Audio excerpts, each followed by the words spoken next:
Hi, I'm Ashley, Senior Clinical Advisor at Carepatron, and I'm here to help guide you through the massage therapy intake form.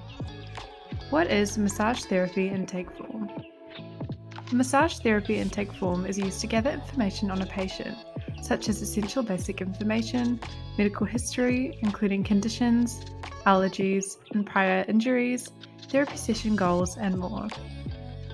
This information is vital to ensure that the therapist is well informed of patients' concerns and conditions while formulating a treatment plan. Although massage intake forms have predominantly been physical copies, these can be time-consuming to complete and manage over time. Using our intake forms will allow you to streamline work processes and elevate patient massage care. There are a variety of healthcare professionals who can use this, however, it is commonly used by massage therapists. Here's how to use a massage therapy intake form. The first step is to distribute the form to your client. Next, ensure all sections are filled out accurately.